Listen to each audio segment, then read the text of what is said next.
Ya, mbola kafaliana trano plasy vavy no anolorona ny fiarahabalantsika ny tokantrano any manaraka ny fandaharana kariba amin'ity alina ity. Vahiny manokana no nasaina eto amin'ny fandaharantsika amin'ity androany ity ny paster Mayol izay efa fantatra ny maro eto Madagasikara. Miarabanao tonga soa eto amin'ny plateau-ny Kariba. Ya, faly miaraba anao Christian. De faly miarabantsika koa ato tokantrano ato amin'ity andro faly nalina ty eto Majunga. Tonga eto ndray paster Mayol, marina ny tenin'ny Christian fa tsisy olo izay tsy mahay anara eto Majunga. Saoranareo mpanao gazety koa amin'ny fanasana satria rehefa mandalo ohatr' zao paster Mayol de tsy avelanareo andalo katsamaina fa tsy maintsy asaina mba ifampiresaresaka satria hoe mety misy vaovao ndray any amin'ny paster any de misaotra betsaka amin'ny fanasana. De misaotratsika rehetra koa totokantrano ato miaraban'ny tonton tantine eo ambony fandrina eto mijery télé ato amin'ny salon ato tsika ankizy rehetra bebe dadabe. Ya, i paster Mayol efa fantatra ny maro satria izy no namorona filompanorona ny fiangonana apokalipsy maneran-tany, tsy eto Madagasikara fa maneran-tany. Tsara ny anim-piana an'izay aloha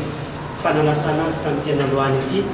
amin'ny maha paster Mayol anazy izay efa fantatsika tao anatin'ny taona vitsivitsy maromaro lasa izay ary mbola namafisina ihany koa tsy nivoizina nimbetsaka teto Madagasikara ny filatsahako fidinao ho an'ny fifidianana 2024. Nisy ny faminaniana teo tamin'ny taona 2024 zao ndray hoe ilatsaka ho fidina i paster Mayol taorian'ny fankalazana izay natao teny Antsozombe ho an'ny fiangonana apokalipsy. Ny fanontaniako voalohany aloha mahakasika an'iny hoe déclaration aiza ho aiza izy tena mitoetra satria zay eto Mahajanga manaraka vaovao avy any Antananarivo tianay anao mihitsy hiteny azy ho an'ny mponina Mahajanga. Misaotra betsaka Christian le fanontaniana.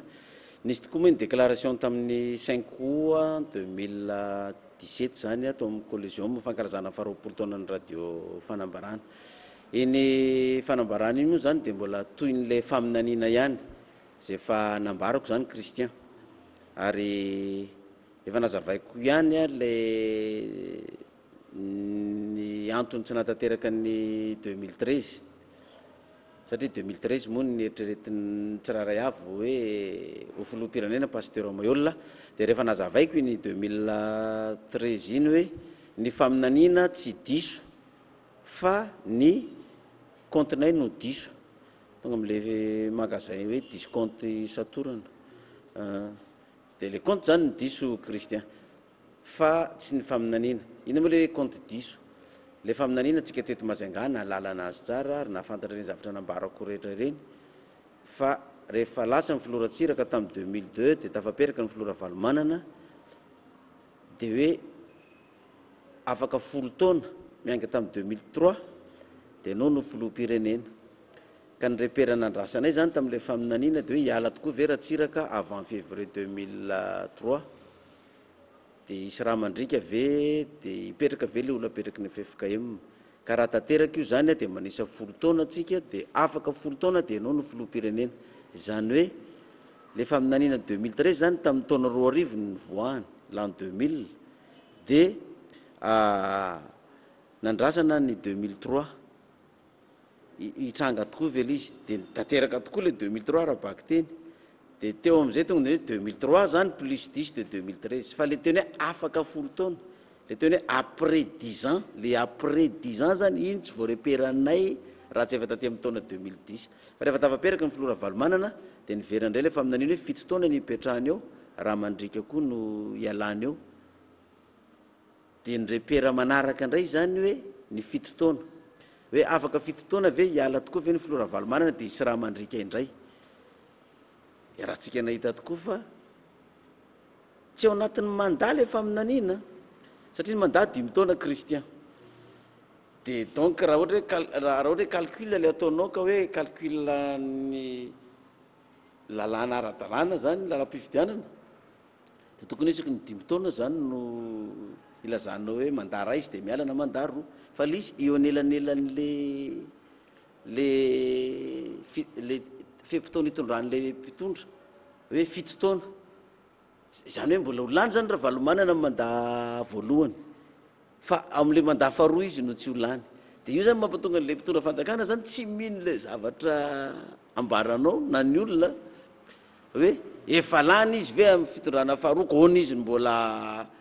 tsy alany mandara nytanjaky ny filoha Ravalomanana tamin'izy lany tamin'ny 2006 iny tsisy ny eritreritra ntsony hoe mbola Ravalomanana io isy ahongana an'io intsony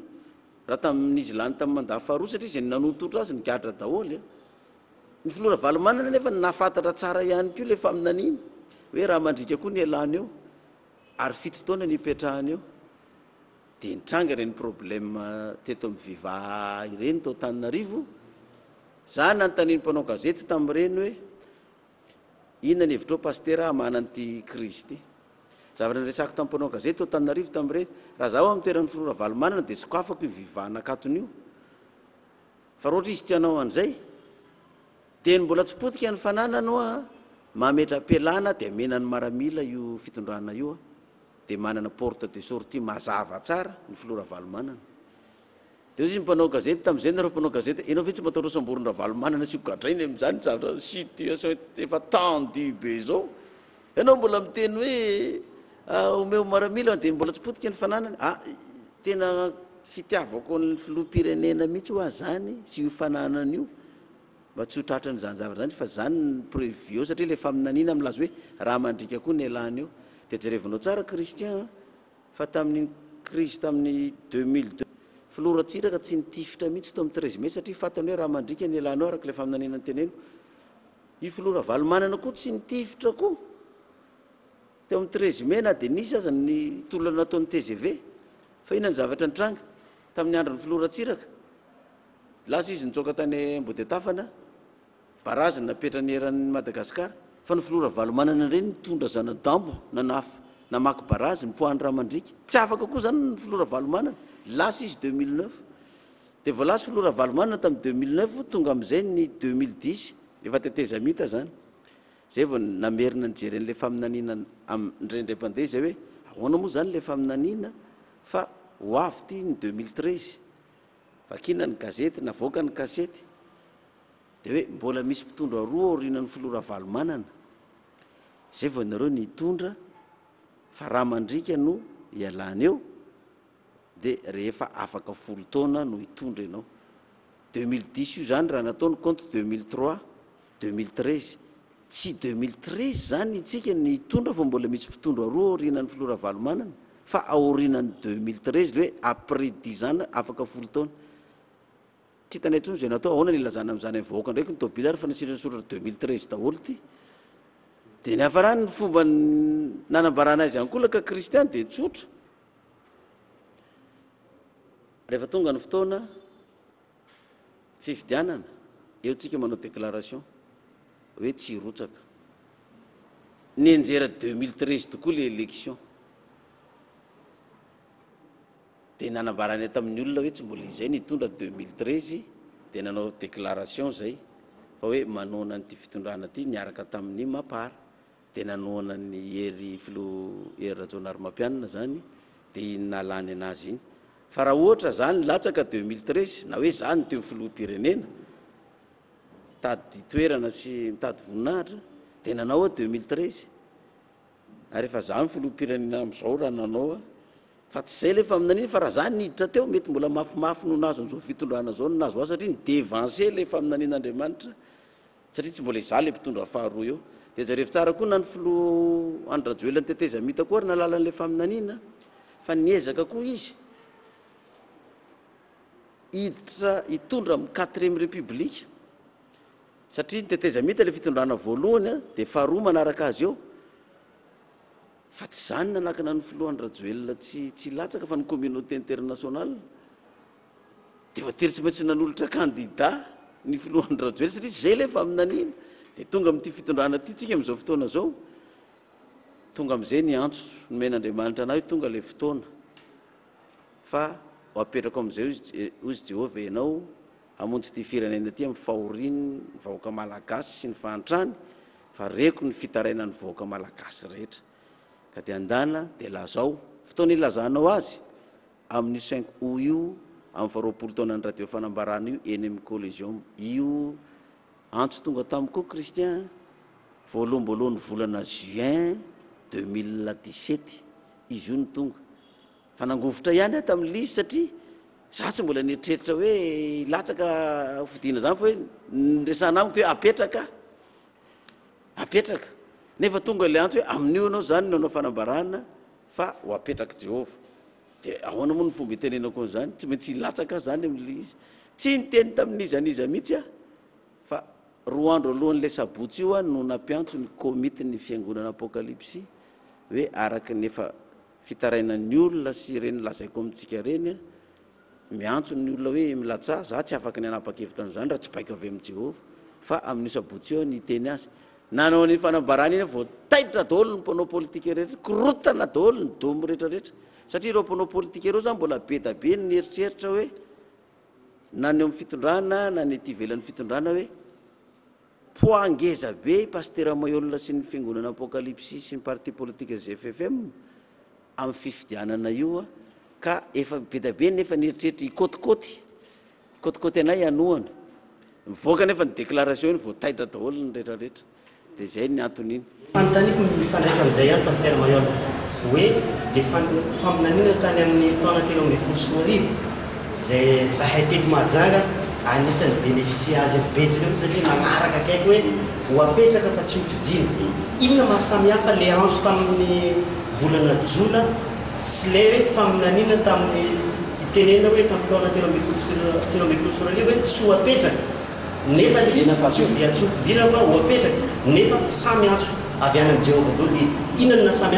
nasamihafa azy tamin'ity hoe tsy maintsy ho fidiana indray pastera Mayolina le faminaniana mako zany tsy misy famelabelarana ataoko hoe ohatra tamin'ny alan'ny professeur Zafalibera de nahazo faminaniana za tamin'ny 95 hoe mitona ho avy 96 ialy filoha Zafalibera zay fotsiny le déclaration tsisy fanazavana hoe inona ny fomba elany inona tsy fantatra l'izy hoe inona de tonga koa ny filoha Ratsiraka afaka eny taona tapitra ny régime raha mandrika ny elany eo tsisy fanazavana hoe ahoana ny fomba ipotran'le raha mandrika fa déclaration fotsiny de mivoaka am'izay le hoe raha mandriky koa ny alan'ny filoha Ravalomanana tsisy fanazavana hoe izy ny déclenché azy avy any amin'iza sy iza satria zavatra mbola firy-taona alohan'ny fotoana ny voan'le izy de le faminaniana le hoe apetraka tamin'ny l'an 2000 ny nivoahany tamin'ny taona 2000 mbola Ratsiraka fony teo amin'ny fitondrana mety tadidina se tsara angamba le izy de le fanazavana hoe apetraka ianao fa le apetraka tsy misy fanazavana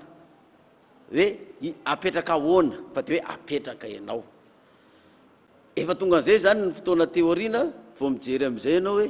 tonga am'izay le baiko am'izao fotoana ndana fa ametraka aminao am'izay ozy izy Jehova ataovy ny filazana za ametraka anao de anankiroa ihany ane kristiany fomba ametrahana olona amin'ny fitondrany na ataoko hoe telo ary raha farafabetsany ohatra anankiray voalohany hoe maty le mpitondra de zay lalam-panorenanao mametraka an'izay olona tokony hitondra ao indray zany zay ray zay de ny faharoa indray coup d'état ohatra n'ireny tranga tamin'ny 2002 nataon'ny ekipan'ny filoha Ravalomanana reny de raisiny maramila le fitondrana de amen'ny ny olona zay everiny civil tokony hitondra an'io na maramila tokony hitondra an'io fa misy raha mandrika misy faty olona zay koa sema anankiray azona mametraka olona iray de ny fahatelo fifidianana ny vahoaka zany no misafidy de mametraka anao eo amin'ny fitondrana de satria le faminaniana tsisy fanazavana hoe apetraka amin'ny alalan'ny raha mandrika ve sa apetraka amin'ny alalan'ny fifidianana de anjaranao am'izay zany manao analizy an'le faminaniana hoe raha ohatra ka samy apetraka ihany inona ary ny mety amintsika voaka malagasy raha samy apetraka ihany raha mandrika ve no ametrahana eo sa ny vahoaka ny safidy am'izay tiany filoham-pirenena de fifidianana nametrahany vahoaka anao de ny safidy a kristian raha safidy ihany zany de aleoko ny vahoaka no ametraka ana eo fa tsy zaka ny firenetsika ty intsony raha mbola raha mandrika sy grève sy fampitehana zany ny tranga eto de zany safidy hoe de alors ry fifidianana zany de anao fanambarana zany hoe zay de vahoaka am'izay ny safidy eo sy vahoaka hoe zay tsy mila mpitondra fivavahana raha ngafa mpanao politika ihany mety mahavita an'ity de safidy iny ny vahoaka kino moa ny azonao atao zay nampatonga an'le filatsahana zany Amin'izao fotoana izao i Pasteur Mayol ito Mahajanga taoriany iny tamin'ny fadimy volana aogositra iny teny ny mpitondra amin'izao fotoana izao fa efa misy manao propagande ny alohan'ny fotoana na ny aty amin'ny tsy anatin'ny fitondrana tsy matatro ho voasakana ve ny candidaturany Pasteur Mayol amin'izao fampifantarana na amin'ny aino aman-jery na ankalo manjana hoe ny hirotsahana amin'ny taona valo ambin'ny folo sy roa amby efa niresaka an'io zay tao midondro resaka tao tamin'ny seni dia efa nanazavana io koa ny seni hoe les pré-campagne nareo ary zao izy tara fa efa manao ny fitondrana sy ny filora-valomanana efa mandeha mitety faritra ary ny filora-valomanana dia efa milaza fa dia hirotsaka ho fidina dia mandeha mitety faritra dia efa mizarazara fitaovana baolina maillot manao asa soa dia efa manao koa ny fitondrana fa hoe asan'ny fitondrana moa io zany dia efa makany amin'ny fiangonana maro samihafa dia efa manome vola sy ny sisa dia hoe inondreo dia hoe io tsy propagande fa pré-campagne dia ahoana ianao zany pasteur amin'ity pré-campagne ty za moa lehibe efa vazovazo ty hoe ny anao mbola tsy pré-campagne no ataoko fa mbola pré-champagne aloha zao no ataoko fa tsy mbola campagne fa mbola pré-champagne ka za efa nanao fanambarana pabe maso hoe hirotsaka dia efa nanome lalana ny seni fa afaka manao pré-campagne mampafantatra ny olona eran'ny Madagasikara izay firotsahako fidina izay fa tiako zavatra tsindrina kely ty zany Christian za aloha zany dia efa ny anahy iraka an'Andriamanitra fa io mahiraka Andriamanitra atao koa zany za tsy hanao ohatran'ny fanaompanao politika raha tonga ny fotoanan'ny propagande iny moa fanaompanao politika dia ty na aty amin'ny pré-campagne nareo na any amin'ny propagande dia zao foana nisy hatramin'izay dia hamarinonareo raha diso mizara menaka mizara vary mizara t-shirt mizara baolina mizara kaskety mizara vola zay foana ny principe hatramin'izay dia le vahoaka koa moa efa sahirana efa mijaly dia alleloia nahazo baolina nahazo vola nahazo maillot fa 5 taona nakany mpitondra an'iny any aminao ary tsy ny valeur-ny menenao iny no averiny any aminy fa farafakeliny 10 avo eniny iny satria nampiasa vola amina miliara izy ny vidianana t-shirt sy vary sy menaka sy baolina sy ny rehetrarehetra ho zaraina aminao dia normal tsy mekitsy ny mpanao politika mirécupéré an'iny aminao mandritra ny 5 taona hipetrahany eo indray fa za dia efa lazaiko de nieto Christian fa za tsy hizara baolina amin'ny propagande zay ataoko za tsy hizara vola za tsy hizara maillot za tsy hizara t-shirt na kaskety zany satria raha mizara zany amintsika vahoaka dia alaiko any aminao ndray iny mandritry ny fotoana hipetrahako fa nozaraiko amintsika vahoaka ny programme koa ny projet de société ko analana atsika amin'ity fantrana sy fahoriana sy ny insécurité sy ny tsy fandriampahalemana ty indrindrandrindra zao fahoriana amin'ny fampidirana mpianatra ny droit sy ny sisa hatrany amin'ny ena manjery rehetrarehetra any ny kolokolo tsy fakahitana hatrany amin'ny fahasalamana sy ny sisa projet de société amoaka atsika amin'izay no lazaiko amintsika za koa tsy akartiste malaza satria araky ny eniko amin'ireny propagande reny raha maka artiste anankiray malaza ianao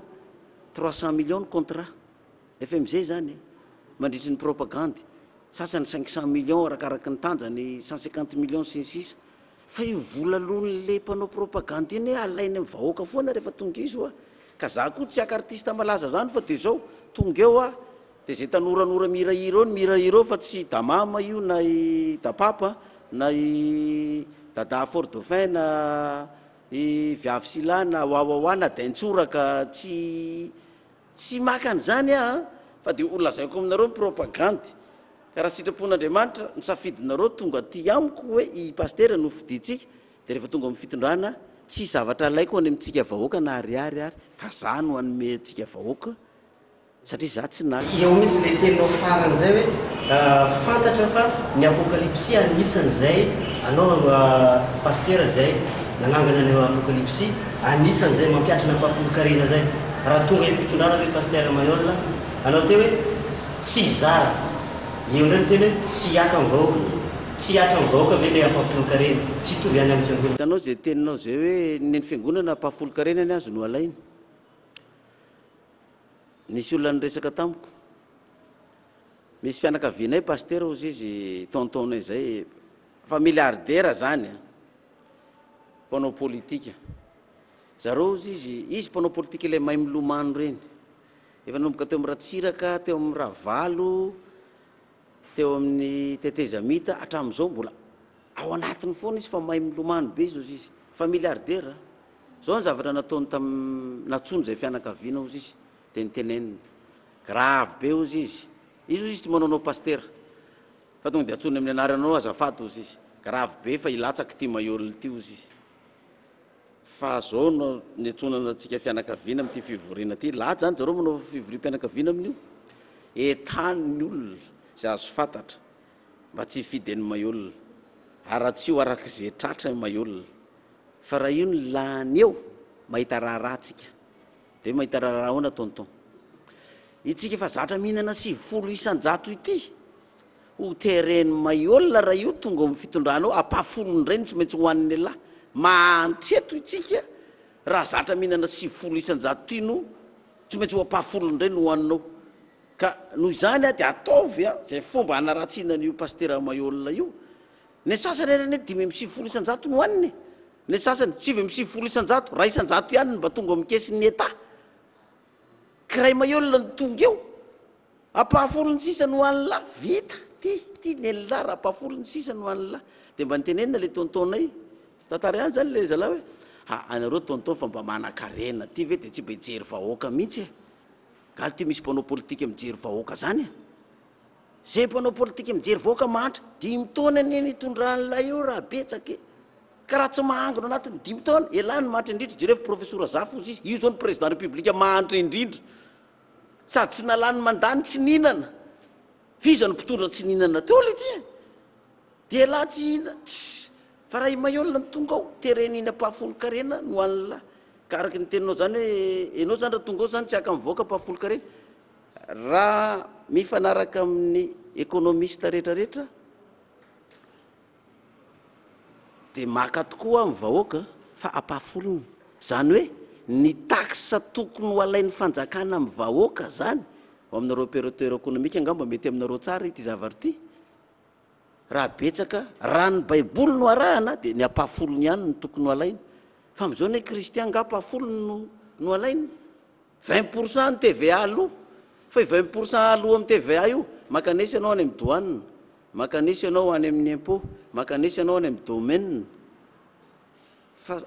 20% io tsy io ihany no alonao any ho antsika zay mpandoha volany reny fa mbola mihoatra lavitra ny 20% ny vola alonao akoatran'izay mbola kolokolo tsy maintsy alonao vo hivoaka ny dossiernao 4% zany no alaina ka ianao manontany hoe ianao zany paster raha tonga ao zany mbola akanao pafolony ihany zany vahoaka zay ny baiboly dia pafolony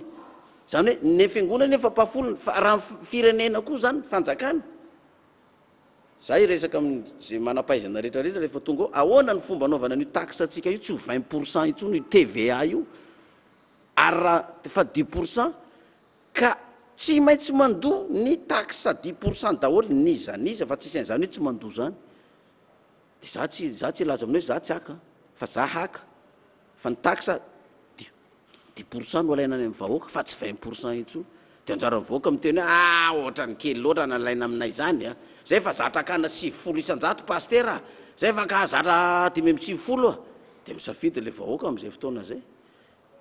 fa za tsy laza hoe za tsy haka mandainga ary teny hoe za tsy haka ny fiangonana raha baiboly apafolony ihany no azo alaina any amin'ny vahoaka fa ataoko amin'ny firenena koa zay ny alaina any amin'ny vahoaka apafolony 70 zany tonga any amin'ny vahoaka daholo za nge lazaiko aminao kristian raha ohatra ka zany nataony mpitondra antsika teto hatramin'izay hoe ny 70 isan-jato ny arem-pirenena io sy ny fanampiana rahabola eto amintsika nalefa tany amin'ny vahoaka sisy dahalo zany eto kristian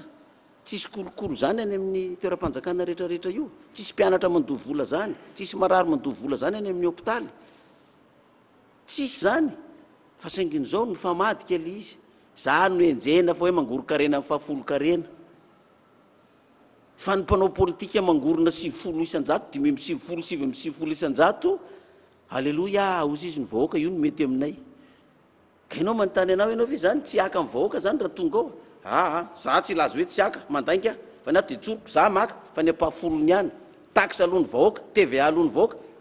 ampahafolony 10%. Ya, eo anatrehan'izay, mifanitsy ihany ny fanontaniana satria mandalo an-tandoha ihany ny fanontaniana hoe avy ny fandoavan-ketra moa, endrika ny anaovana rezy ny fandoavan-ketra na ho 10 isan-jato arakaraka an'izay tapaka anareo ao amin'ny fitondranao. Fa ny fanontaniana mifandraika amin'izay hoe pastera hijanona maha-pastera azy ve rehefa tonga eo fitondrana sa sady pastera no mitondra firenena. Tiako atongavana amin'izay, tsy maintsy ho apokalypsy ve ny vahoaka malagasy rehetra. Tsy possible zany, tsy possible zany, tsy maha-possible zany dia zao lalam-pandroenana zay mipetraka fotsiny aloha dia efa mety tsy apossible an'izany,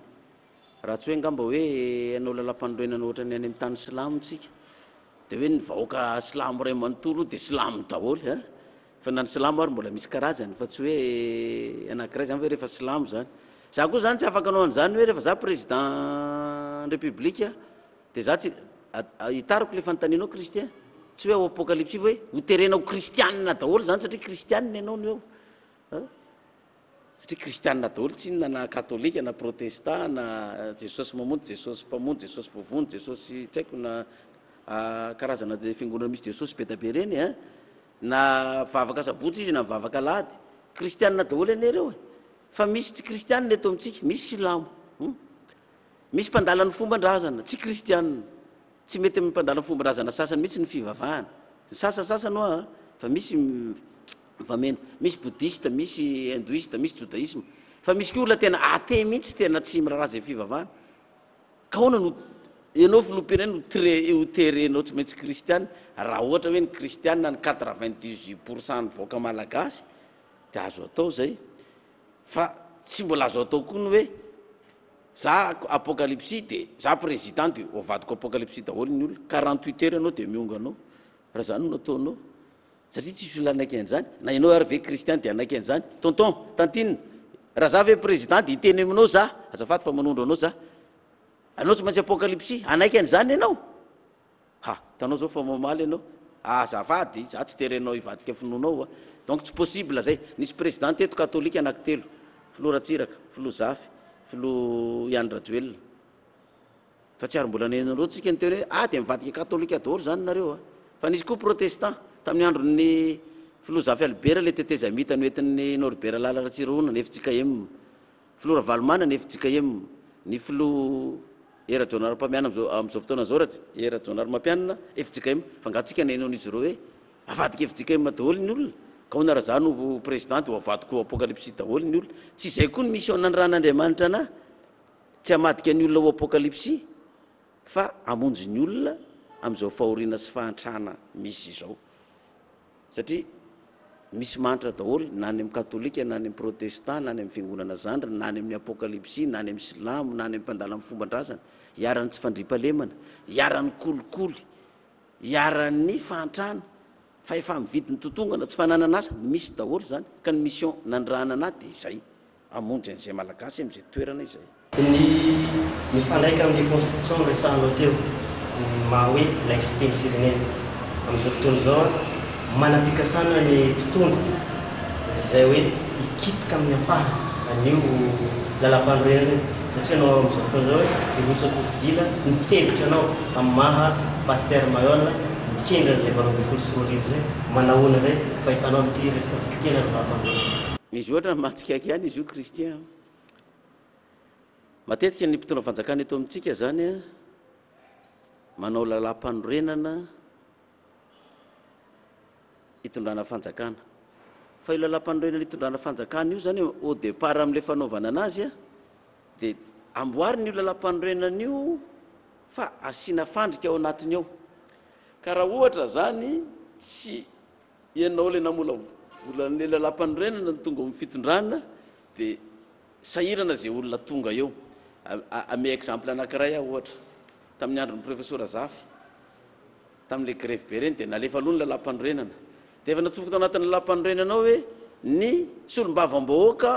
manana maronisa no manendry ny premier ministre natao anatin'ny lalam-panorenana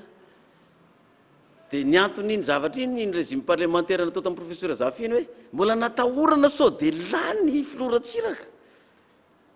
ka raha iny lany eo mba tratrany io lalam-panorenana io dia sahirana izy kanto tsy lany ny filoratsiraka fa professeur Zafy ny tonga teo izy ny tratran'ilay lalam-panorenana lasa voatery nanova lalam-panorenana indray taty reny aloha za ihany no anendry ny premier ministre fa tsy député no anendry ny premier ministre dia mitovitovy amin'izay koa ty lalam-panorenana misy atsika ty koa namboarina koa ty lalam-panorenana ty tamin'ny andron'ny tetezamita za isan'ny namola volan'izy io koa tao amin'ny CCI Vato satria netsona vahoaka izy io zany dia ina ny zavatra nitranga ary napetraka io article 46 io hoe roa volana alohan'ny fotoana anaovana fifidianana zay filohan'ny androm-panjakana rehetra irotsaka hovidiana dia mametra-pialana roa volana alohan'ny fotoana na président république na président ny sénat na président ny assemblée dia mametra-pialana roa volana alohan'ny fotoana nataotao zany io lalam-panorenana io satria hoe raha ohatra ka tsy itsika ny tonga ao fitondrana dia zay filoham-pirenena tonga eo tsy maintsy mametra-pialana roa volana alohan'ny fotoana amin'ny fifidianana izay hifaninana amintsika ina nefa ny zavatra nisy le fitondranana mola volana lalam-panorenana ny lasa filoham-pirenena tonga amin'ny fitondrana lasa nanahirana azy indray zany le article 970 hoe tsy maintsy ametra-pialana roa volana alohan'ny fotoana dia nidika an'izay zany mazava be mitady hevitra amin'izay ny fitondrana hoe ahoana ny fomba anovana n'ity lalam-panorenana ty ka aty akaiky ny fifidianana no hijerevana ny lalana anovanana azy satria nasiana article anankiray koa tao anatin'ny lalam-panorenana io zay manao hoe azony filoham-pirenena tao anefany ny manova n'io lalam-panorenana io amin'ny fotoana zay everiny fa mapety azy zany hoe nasiana contre niny article 46 io zany izany hoe raha ohatra ka itsika ihany ny tonga amin'ny fitondrana dia ty article anankiray ty indray azotsika ampiasaina hoe azovany io amin'ny fotoana zay mapety azy ka ho asorona indray le roa volana alohan'ny fotoana fametra-pialan'le filoham-pirenena aperinasa izany zoan'le fitondram-panjakana mihitsy zany aloha zoany zany zony zany fa zao zony vahoaka koa no mahita ny toetsaina anovana zany filoham-pirenena zany lalam-panorenana zany raha ohatra ka hanovana io dia tsy maintsy hanao référendum kristian ka raha hanao référendum za tena mampirisika ny fanjakana mihitsy kitio le lalam-panorenana dia vaony le roa volana io hoe mahazo mijanona eo amin'ny toerana le filoham-pirenena perinasa io ny kitihana zay kitikitihanao rehetrarehetra any tsy maninona fa io koa kitihana hoe mahazo mipetraka ao perinasa ny filoham-pirenena fa tsy mametra-pialana ao anatin'ny roa volana amin'ny fifidianana fa za candidat raha isy candidat koa ny anatin'ny team isy candidat koa ny amin'ny tokony TGV isy candidat koa ny amin'ny MMM sy ny tokom-panohatra rehetrarehetra isy candidat hafa koa irotsaka ro olona reo misy vahoaka daholo andamosiny ka raha ataonao io lalam-panorenana io ovana dia anao référendum za tena migarantira mihitsy fa tsy lany io lalam-panorenana io satria ireto olona manana candidat rehetrarehetra reto raha namola volana n'io lalam-panorenana io dia mazava tsara hoe mba hitovy ny sansany candidat rehetrarehetra fa tsisy candidat mpanjakana ampiasa volam-panjakana ampiasa chef district ampiasa ben'ny tanàna ampiasa ministra ampiasa fitaovam-panjakana anana tombony foana ny candidat mpanjakana eo amin'ny télévision pirenena ka mba hitovian'le sansa zay ny antony nanaovana niny article 46 io nao ny lalam-panorenana ka raha hoe hanova tokoa izy dia kitihana io dia hanao référendum ireo vahoaka rehetrarehetra mpiandany amin'ireo candidat rehetrarehetra reo tonga diny dia mitambatra anankiray ny force andreo ary andeha hifidy daholo ireo olona reo tsy anaiky ao anatin'izany koa ny olona zay efa leo an'le fitondrana koa zay nanantena hoe mba hizavatra hitranga ho avy daholo koa tsy lany io fa za tena mampirisika ny fanjakana ataovy tena ovay lalam-pandriny dia l'article 46 io vana dia hitantsika eto ny tantara raha ohatra mandinika n'izay kajikajy amin'le mpifidy sy andamosiny le olona mety ho latsaka sy le tsy ao anatin'ny fitondrana amin'izao no ny fahafantaran'ny paster Mayol ve na dia eo ary lefa aminaniny fa efa marefo arakolona satria efa araka tenao ihany nao metrako fanteny ianao hoe tsy olale olona lampandrenina raha ohatra ka mikambatra reto reto mba tonga ny paster Mayol hoe reto efa faible reto aleo zahay latsaka yes ranao be da zay question zay Christian nareo mpanao gazety reto mita question tena safelipelika zay ihany ozy izy anao hoe faible le fitondram-panjakana amin'izao fotoana zao fady ya zany efa milaza fa ty fitondrana amin'izao fotoana zao ty raha ny fihetsiketsehana ataony tsy mieritreritra an'izany faible zany izy tsy mieritreritra an'izany ty fitondrana ty ary mbola tena mieritreritra mihitsy ty fitondram-panjakana ty fa mbola any aminy ny tanjaka sy ny force rehetrarehetra ka tsy hoe korony hoe ty fitondram-panjakana ty hoe me faible dia hoe ndeha hirotsaka ho fidina satria fa me faible ty fa mety am'izay ny sansoko amin'izao fotoana zao za tsy afaka isous-estimé an'izany hoe faible rangako dia ndeha hirotsaka fa mbola ampelantanan'ity fanjakana ty nge ny fahefana rehetra ministère clé rehetrarehetra anazy ny chef de région rehetrarehetra HVM ny akamaroany chef district rehetrarehetra mandray baiko avy amin'ny premier ministre hoe zao ny tsy maintsy atao ny force rehetrarehetra any amin'ny fitondrana ahoana ny mahafaible anazy an'izany tsy faible zany io fitondrana io fa ny vahoaka no mahita fotsiny hoe mety aminay izy na tsy mety aminay fa za raha mahita ny hoe raha anova lalam-pandrenana zany ho ary zareo fa zany efa rehefa mandinika ihany Christian za paster tsy mpanao politika ataoke somary vendrabendrany ty ary mahatakatra an'izany fa tsy hanovany io lalam-pandrenana io zany izy fa mety zavatra fanaiterana fotsiny io zavatra io ary za samy laza eto fa tsy lany io référendum io raha anaony io za raha tonga amin'ny fitondrana Christian fatara fa io lalam-pandrenana io tsy mety fa tsy izo akapon'ny fifidianana zao ny tokony hanovanana io lalam-pandrenana io fa tokony hoe vita ny fifidianana dia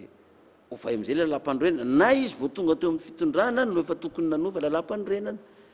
hoe tonga dia fo vao ty dia mbola tsy tonga ary amin'ny fotoana ary fa tsika tsy maintsy mametra-pialana alohan'ny fotoana ary raha ohatra ka io no atahoran'ny fitondrana dia mety mitombona ihany le teninao fa faible izy zany dia matahotra izy dia zay tsy ametrahan'ny fialana fa raha ohatra izy ka tena matsapa ny tenany satria le fitondrana hitako hoe tena mbola matanjaka tsara ty fitondrana ty fa attention mbola ao tsara mihitsy ty fitondrana ty ana ny fihetsiketsehana atao eran'i Madagasikara ary mbola hitanao hoe ao tsara izy fa ny fifidianana ihany moa ny vahoaka no tompon'izay safidy faran'izay dia misy fanazavana zay nataonao tany alohany kely tany hoe tsy tokony zao ny toerantsika toeran'ny Madagasikara amin'ny lafiny arakarena sy fiainan'ny mponina amin'ny andavanandro raha ohatra ka niverina ty amin'ny vahoaka ireo le tamberobidy tokony ho azo vahoaka eo amin'ny fitantanana ny firenena zay eo anatrehan'izay ve midika ve zay fa raha ohatra paster Mayol ka tonga eo amin'ny fitondrana mety tsy dia melanja loatra satria zay mpitondra ny fandimby teo dia manome lanja foa ny fondramam-bola amin'ny communauté internationale ny fiondronam-be raisam-pirenena ahoana indray ny fandaharana asanao zay fifandraisana avy any ivelany voalohany indrindra aloha zany tsika tsy afaka minonona rereto Christian satria nao nosy ny akamaroany zavatra ilayntsika mbola miakina be da be amin'ny any ivelany eo koa ny trosatsika ireo amin'izao fotoana zao araky ny vaovao farany eny koa efa 7 milliards de dollars ny trosatsika volana izy zany 7 milliards de dollars zany fa ny fanontaniana mipetraka dia ty 7 milliards de dollars ny volatsika tsy vita ny lalana an-dranomasika Ambatoboeny nefa nalany vola 7 milliards de dollars tsika tsy vita ny lalana Ambilobe Diego Ambilobe Voemara Ios Fort Dauphin akoatran'izay Mananara Sonera nefa 7 milliards de dollars 7 milliards de dollars ny trosatsika tsy mahavoalo droit ny mpianatra any amin'ny EPP sy any amin'ny CEG sy ny any amin'ny lycée ny any amin'ny université moa dia io mitombo isa-taona io ny droit aloha dia nakaiza ary le 7 milliards de dollars zany natao inona daholo nandaninan'izany vola zany nefa ntsika mahantra dia manontany ianao hoe ahoana zany indram-bola any ivelany ve sa tsy indram-bola any ivelany mbola hoampiana ve le trosa za tena hitako kristian azotsika atao mihitsy ny tsy mindram-bola any ivelany raha ny arenantsika eto no ampiasaina meko ohatra faran'izay tsotra anao zay fampindramam-bola ataon'ny banque mondiale atsika iny ho ataony iny zay tokony ataony eo fa zao za mahita raha fehezintsika fotsiny io volamena atsika io tsy teny efa tsy volamena tsy teny pétrole tsy teny safira na tsy haiko zay vatso diamant sy ny sisany volamena io fotsiny fehezintsika ohatra tsy misy mahazo manondrana volamena intsony eto Madagasikara afa-tsy ny fanjakana irery ihany projet de société ho ataoko zany zay varotra volamena zany dia aty amin'ny fanjakana zay vidy volamena zany dia aty amin'ny fanjakana fa ny manondrana tsisy tahaka ny hoe tsisy mahazo manondrana omby koa fa io ny anton'io dahalo mijanona tanteraka eo mandritry ny farafakely ny 30 taona lalàna tsy azo ovana eto Madagasikara 30 taona tsy misy mahazo manondrana omby fa mijanona eto amintsika io na velona na maty sahirana ny mpanao trafikana omby sy ny dahalo io volamena atsika io fotsiny dia fa ampy afahantsika mampandeha ty firenentsika ty meko tantara kely anankiray fotsiny anao kristian mpianatra malagasy anankiray ny tantara ny resaka tamiko niandra tany États-Unis premier prise de cours ny zareo nisy mpianatra maro tao sénateur américaine no mpampianatra ny zareo nisy avy any Hongrie nisy avy any Russie nisy avy any Côte d'Ivoire nisy avy any Maroc Afrique du Sud a Belgique Frantsay anankiray ihany ny gasy tamin'io mpianatra reo dia vao naheno le sénateur hoe malagasy avy amin'ny Madagasikara dia ozy izy mantsy an'le mpianatra gasy invité-ko no hoe sakafo any amiko ozy izy ratoandro fa zay vao mifanena tamin'ny mpianatra malagasy ozy izy tany an-tranony amin'izay io mpianatra io dia ozy izy io le sénateur américaine io za ozy izy malala kokoa bebe kokoa any Madagasikara noho ianao sokafany amin'izay ny ordinateur jerevy ny re-pirenenanareo ozy izy naseho teo ny saritany misy volamena eto Madagasikara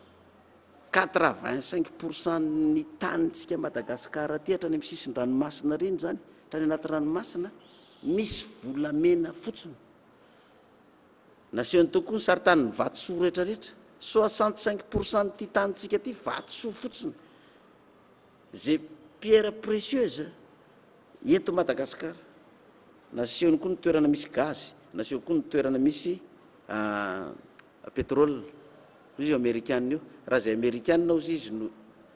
aperako Madagasikara dia asorona tao daholo ny mponina 22 millions tao aty Amerika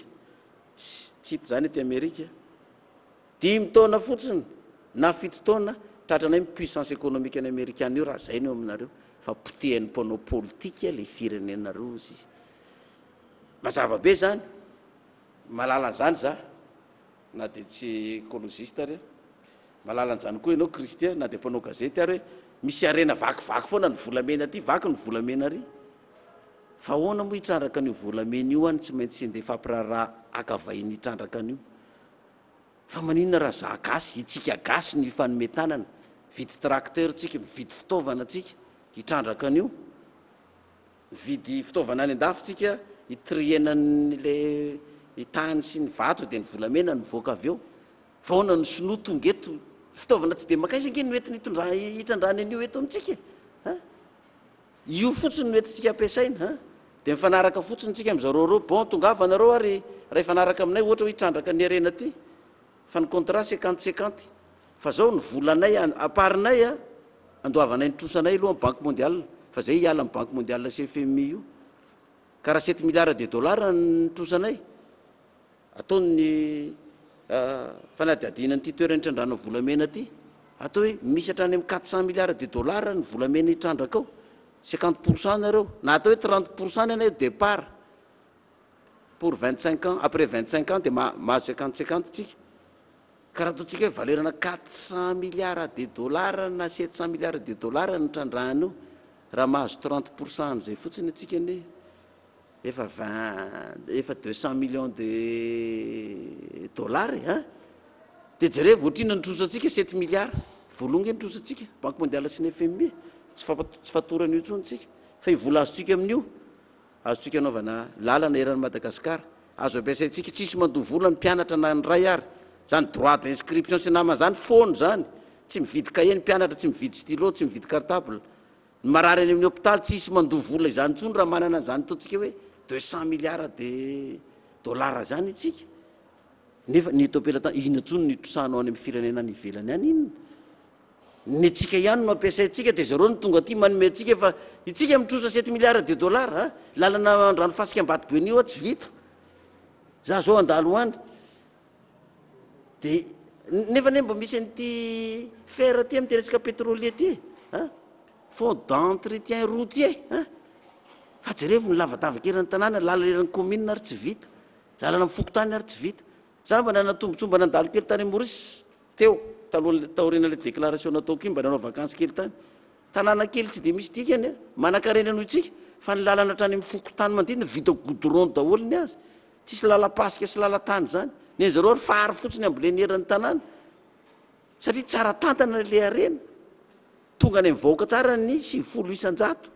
ny ampafolony ihany mba nohanina ia mialohan'ny maraparanatsika ny fotoana tambako anankiray rety fanontaniana maromaro reto zavatra raha malala am'izao fotoana zao resaka fahasalamana mahoraka be eto Madagasikara matahotra mety mahajanga peste eo ihany koa fa nivoalazanao teo resaka hoe corruption ny mpanao fanadinana concours faninanana amin'ireny derina mpiasa-panjakana eo ihany koa ny resaka tsy filaminana any rehetrarehetra any ho anay eto amin'ny vivamo fa isan'andro zo maheno foana nisan'izao ndray fanafiana ny fandorona tanàna sy ny rehetrarehetra ahoana no amehezan'io raha ho any paster manokana eo amin'ny fitonana ahoana no amehezan'io raha mijery le rafitra efa nisy hatram'izay ny anton'io zany aloha ny tena jerevana hoe inona ny tena antony mahatonga an'io ny antony mahatonga an'io zany kristian dia mazava be fahantrana zany hoe misy arena be eto amintsika fa io arena io tsy voazarany amin'ny vahoaka fa ny mpanao politika hatrany no migoka anazy io zay vahoaka fitsenisa zany eo amin'ny fitondrana dia zay mifanarakaraka ny mpanao politika eo zay mahazo toerana dia manaroroatra an'io fa resako le pesta nresahanao mahatonga misy ny pesta mazava ho azy loto zany inona mahatonga ny loto fantrana rehefa mahantra ny olona na midio ary tsy vitany na ny tenany ary tsy voadiony misy olona ne kristian tsy mandro raha tsy indray mpandeha isaky ny heritaona ny olona sasany isaky ny enim-bolana satria tsisy rano androny eo tanànany rano koa mbola raharaha be vao mahita rano hosotroina dia loto dia maloto koa ny eran'ny tanàna dia tonga ny aretina mbola fantrana daholo zany dia zao ny fanjakana mihetsiketsika efa tonga ny aretina vao mihetsiketsika manadio tanàna mandraraka DDT manao ny fitsaboana iny tena droit ny fanjakana mihitsy iny adidiny iny ary tsy maintsy manao niny ny fanjakana na zary mpitondra fanjakana dia tsy maintsy manao an'izay fa ny zava-dehibe mity aretina pesta ty tsy tokony nandrasana efa miantra le izy zay vao misy fihetsiketsehana zay le hoe gouverner c'est prévoir satria ity aretina pesta ty zany tena tsy misangisangy ty pesta pulmonaire ty tsy misangisangy io raha vao ny sida anao hoe 5 taona vao maty fa ity tonga dia nde tsisy 48 heures dia vita ianao raha tsy voatsabo dikan'izay raha ny soroana meloa zany izy io efa nandraindraikitra meloa ny fanjakana tsy nisy io fa saingy rehefa misy moa izy io dia miatrika azy tsy hafa miala mihitsy ny fanjakana ary za ndray aloha dia makasiraka ny fanjakana fandraisany andraikitra tsy maintsy ataonareo fanjakana io satria nareo nefa na izany naty zany azy itsika vahoaka koa aza miandra ny fanjakana koa diovy ny tanàna manodidina atsika ary raha misy olona mikoakoaka na mandreo karaha na misy atody tarimo any amin'ny fiaina any ambany helika na marary ny dotazo mahery be tonga dia manatona dokotera fa azo manao dokotera tena eo fandraisana andraikitra koa zany mba manomeny toromarika zay azoko atao koa fa raha voavoan'io aretin'io anao ka tsy voatsabo anatin'ny 48 heures dia mahafaty ary tsy vitany hoe mahafaty fa mifindra io amin'ny alalan'ny fampiresahana amin'ny alalan'ny rora raha sotro ny nanana iny koa ny sotronao veran'ny sotrony iny koa ny sotronao nefa izy vo tonga dia tratra fa na dokotera raha voany koa am'izao fotoana zao ka mila fandraisana andraikitra ny tsiraray avy io ho an'ny firenena ho an'ny tanindrazana fa tsy azo avela hoe ny fitondram-panjakana ihany fa ny fitondram-panjakana adidiny aloha tsy maintsy ataony fa tsika mifandray andraikitra mifandray fanometanana ihany ny resaka koa anao atao resaka corruption kolikoly zao mifandeha an'io kristian za lohany ihany ny miantoko an'io raha za filoham-pirenena maniraka anao a kristian anao lakaiky koa bois de rose io 35 contenaire anao maka kristian fa ataovy 20 ianao teneno ny ekipa rehetrarehetra dia anao mibaiko ny ambaninao ny président 35 conteneur ny ana 20 elahy maka fa ny lahy ataovy 10 fa tsy atao betsaka manahirana amin'ny vahoaka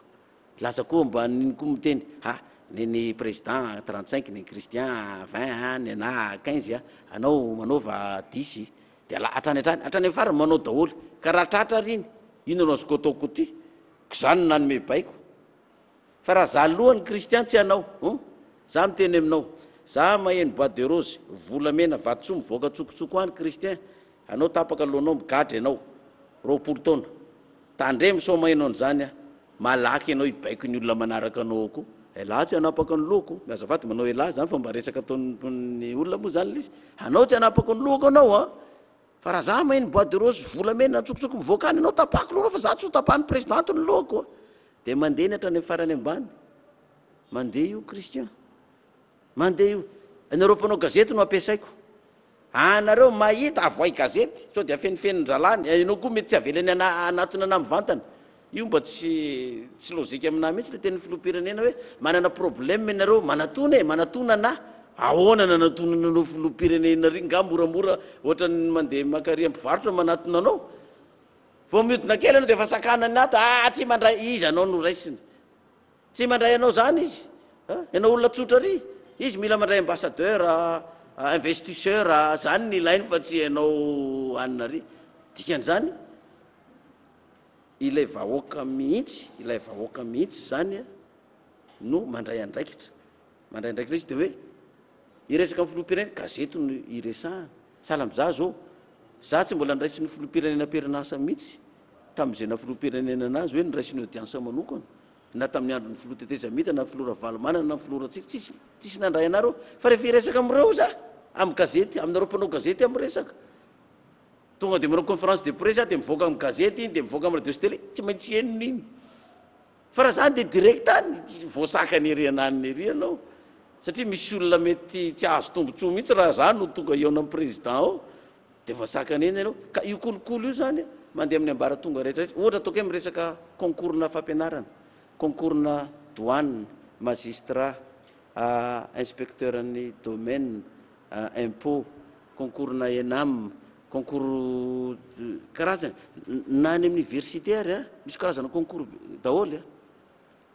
zao no miconte va mety ho afaka ianao voalohany malala olona faharoa manam-bola fahatelo ambony moyenne reo malala olona ambonimbony manam-bola ambonimbony ambony moyenne vao mety ho tafiditra fa raha zay tsy tafiditra ianao fa misy kosa nefany sady tsy manao examen izy no tsy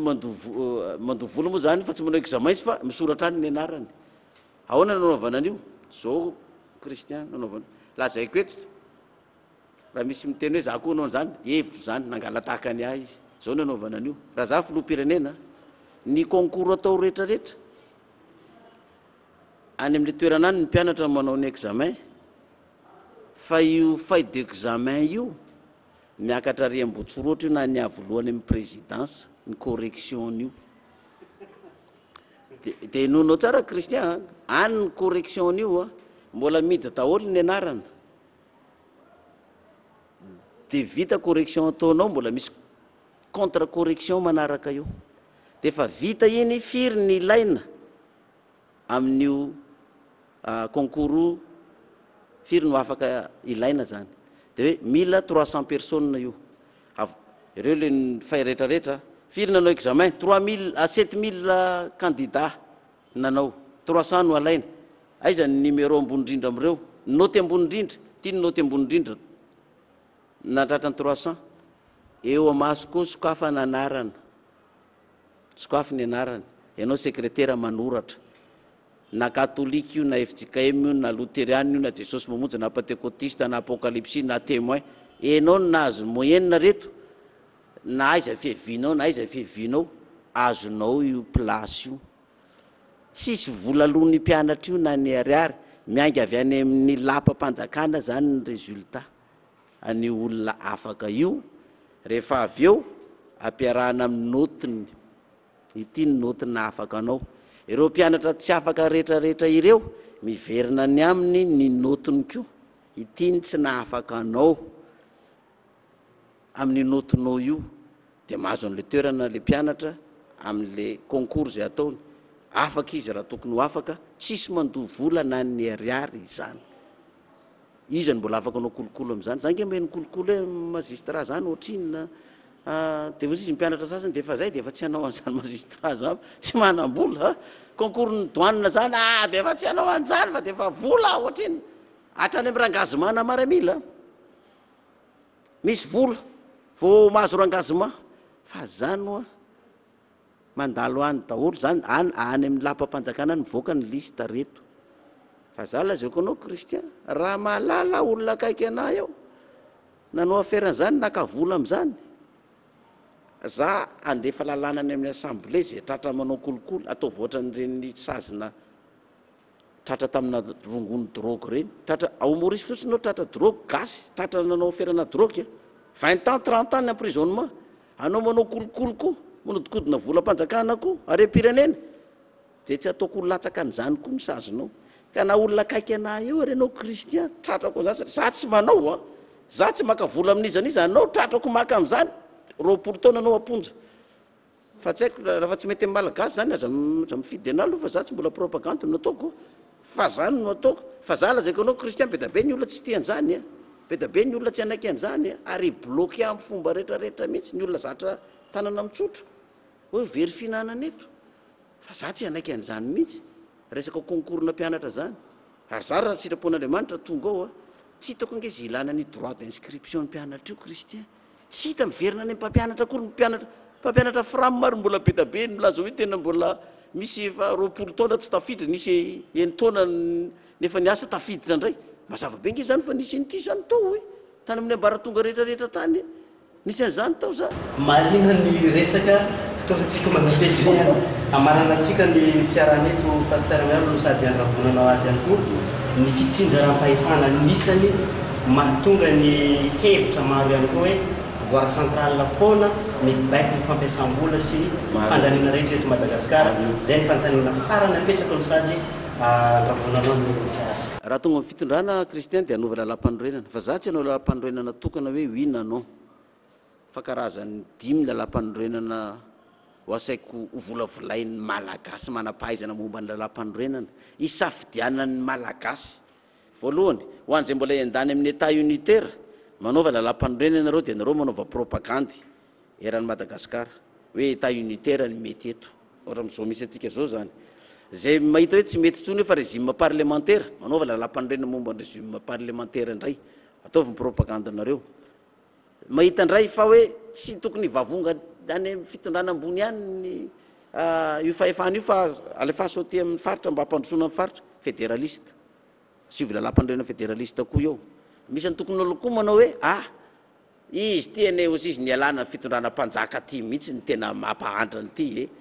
firenentsika malagasy ty fa avereno amin'ny fitondrana mpanjaka ty tamin'ny fitondrana mpanjaka autocratie sy nisy an'izao raha ohatran'izao hoe fa aloha iverina amin'ny fitondrana mpanjaka io avoay koa ny lalam-panorenana atsika za zao raha mapastera ana raha amboatra lalam-panarena ho tahieko araky ny mba mapetipety ana théocratie ny ana netako mba mety amina asivy lalam-panorenana koa théocratie ho an'ny kristianina koa dia misafidy amin'izay mivoaka malagasy fa ny any hitako hoe tsara amin'izao zany raha tena anova ny malagasy raha tena anova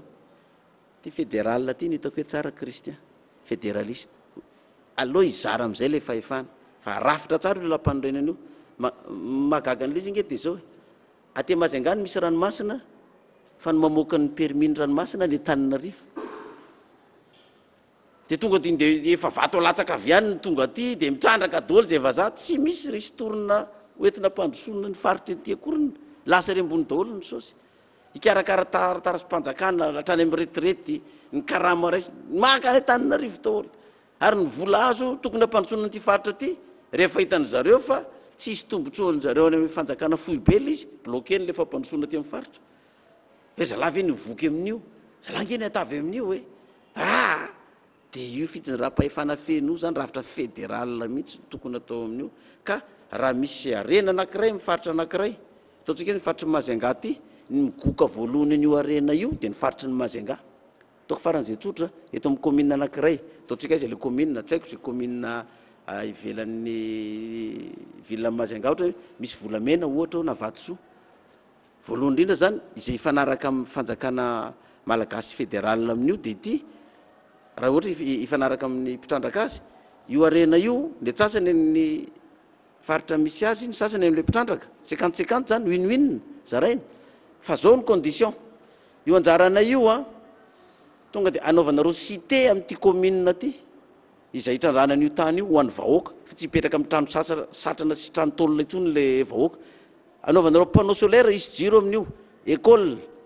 hôpital CSP2 ny mpianatra sy izay marary mitsabo tena amin'ny hôpitaly io tsisy mandovoly satria efa amin'ny aparana io nandoavana anazy ireo vahoaka amin'ireo toeranareo koa miasa manangana an'io trano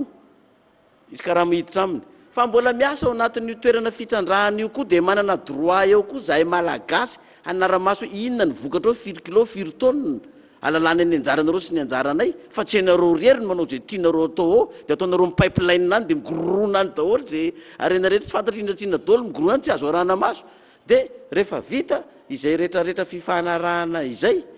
ao anatin'izany koa amboarina daholo ny lalana commune miny mandeha ty lalana national principal zany vita zay rehetrarehetra zay manaiky le vahiny hitrandraka an'le arenatsika dia antanina le vahoaka amin'le faritra amin'le commune hoe zay no atao mety aminareo ve zany zay raha mety aminareo dia hotrandrahany ty nareo tsy mety aminay zany dia hifindrany amin'ny toerana hafa izay za mino fa tsisy andahany zany tonga dia mandroso le faritra rehetrarehetra satria misy amin'izay daholo dia misy apahany amin'ny vola nefa miditra any amin'ny fanjakana fohy be mananatsika le fotoana zay feza teny fofoy amin'ity andro rano satria malina foana hiaraka amina mety ny fanontaniana mbola betsaka ny tonga mety na dia zay na zay faranatsika aloha fotoana ya misora betsaka kristian betabe zany ny olona milaza hoe ina diran'ny mpitondra fivavahana amin'ny raharaha politika fa sy any am-piangonana anazy ny tokony mipetraka fa politika zany ampanao politika zany na tsotra ny teniko ny ahiraka ny raha ny Andriamanitra hamonjy ty firenena malagasy ity na makasitraka aly le olona na tsy makasitraka na ty aly olona tsy tia dia hamonjy ny firenena malagasy fa raha ohatra ka tsy mety amin'ny vahoaka malagasy hoe mpitondra fivavahana ny hitondra fanjakana za tena mampirisika anareo apodiano ihany reo mpanao politika reo finora valomanana mbola te hiverina mampalelo ane be da be ny fananany potika tamin'iny 2009 iny ary izy mbola tia merina nyreny fananany reny kosa satria nypotentsika vahoaka azo averina izy raha ohatra tsy mety amintsika mpitondra fivavahana filoratsiraka koa mbola metritra anao teteza mita faraparany hoe mba hitondra faraparany mbola te hiverina koa mbola afaka misafidy tsika filoandry rajoelona koa nitsakana ny communauté international tsy afaka ndrotsaka fa nanao nininy mbola te hiditra indray-pandeha satria nandisy fanantenana koa ty ity fitondrana ty mbola anova lalam-panorenana foanana le volana loro fotoana mba tsy hametra-pianana ny filoham-pirenena fa mbola anao zavatra be koa ka raha tsy mety amintsika mpitondra fivavahana akoatran'izay mpanao politika mbola misy mpanao politika maro azo safidianana fefa nisy mpitondra fivavahana teto anankitelo fa tsy nety tamin'ny malagasy paster Andriamanjato Risara tsy lany filoham-pirenena mihitsy paster Daniel Rajacob FJKM paster Jules Ndrinjoary fa nagaga na nivavaka am'ireo fiangonana roa ary tsy nifidy azy fa tsy lany fa naleon'ny olona mpanao politika ihany no nifidiany zareo de zao ny afaran'le fireny fa za kristian raha ohatra ka nisanay ny safidy ny voaka malagasy tam'izay ka mba nisafidy an'ireo pastera reo mety tsy zao tsony ny afaratsika fa tena mety mba fa lasa lavitra ty fa saingny amy gasy moa zany mpanao politika ihany ny avanay ao sao de tsy hinana 70 isan-jato tsony mateto zay a ka de io safidy le ny vahoaka rehefa tsy mety amy vahoaka ny mpitondra fivavahana mbola misy mpanao politika maro ory zareo a za tsy hitomany ho filoham-pirenena zany a ary tsy sisika hoe tsy maintsy ho avy eo zany a fa samitsika misafidy zay anjara everitsika fampandrosoan'le firenena misaotra ny televizionna viva ampandrosanay misaotra anao mpanao gazety misaotra ny tonton tantina tato tokantrano tato mbola misy mpanao politika be da be reo tonton sy tantina na de tsy ty ary nareo fa za mihafahafa mbola azo isafidianana ok a baibay ary ia mankasitraka ny paster mayola ihany koa namaly ny fanasana tam'tian'oloany ity inona fa mbola maro evahiny zay tonga eto amin'ny fandaharana manaraka iny ihany koa nametratsika veloma mandapitafo veloma